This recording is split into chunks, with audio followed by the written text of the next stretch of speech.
Well, I got it in here last night, and I don't know what order these videos will come out, but it's in the shop, and I also got my snap-on puller set hung up, and I think this is going to have, my pulling unique tool area.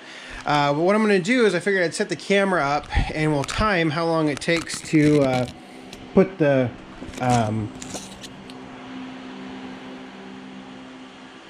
whatever the crap that is called. Anyway, see how long it takes to put it down. So I'm going to set the camera up here, and we'll go to town. So this is air operated, so this is air over hydraulic, so you can do it hydraulically. In fact, they give you this nice bar to do it hydraulically, but it is all the way retracted. Let me close the valve here, and I'll just put a timer on the video, and we'll see how long it takes to fully extend it.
There you go.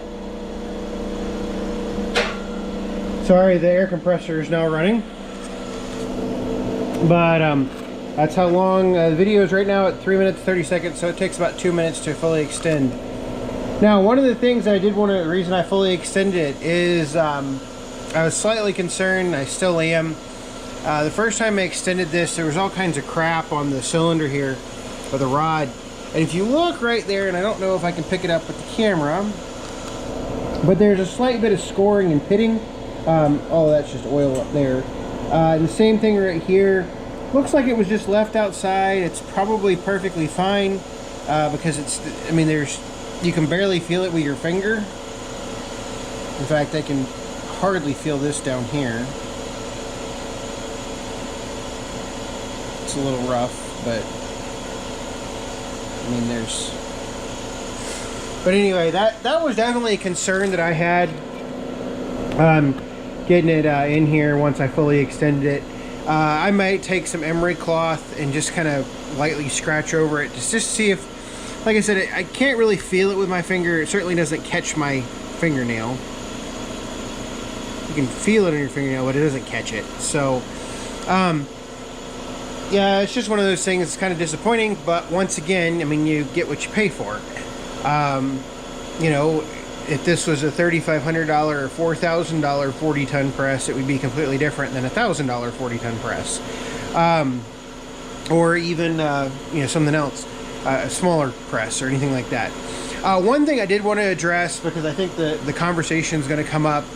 Harbor Freight does have, and I know there's not a lot of difference between Harbor Freight and Northern Tool, but Harbor Freight does have a 50-ton press for like $800. I just don't shop a lot at Harbor Freight. Nothing against Harbor Freight. I think that, you know, for the price point and everything else, and in fact, I hear really good reviews about some of their Pittsburgh professional tools now. But my general experience with Harbor Freight, almost everything I have purchased from Harbor Freight has busted. Whether it be a bearing puller, I had a bearing puller that bent. I've had bottle jacks, and the thing about it is the funny part about this, and I know it, the bottle jacks are probably made in the same factory as the Northern Tool bottle jacks. But I literally had one about kill me because it lost pressure mid jack with about 6,000 pounds in the air, and it was a 20-ton jack. So I don't buy anything from Harbor Freight. Like I said, it's not anything personal. You won't hear me say much bad about them, but that's why I don't buy from them. It's just my experience in the past has been poor. Like I said, a lot of guys, a lot of folks have great luck with Harbor Freight. Just not me. But so what I'm going to do next, we can go ahead and release it. It is very slow in the release, which we would understand. So we go ahead and release it. It seems to hold pressure really well. I took this earlier, this pin right here from a hydraulic cylinder, and I put about 6 tons of pressure on it for, I don't know, 20-30 minutes. And it just held there, so that of course makes me happy. The way the jack, or the way the bench, the table, whatever you call it, lifts up and down seems to work really well. I don't know if I like this table right here, trying to get me some space around the whole setup. I may turn it basically 90 degrees. I'm not really sure. I don't want to, because I don't want to hide what I want to put on this wall.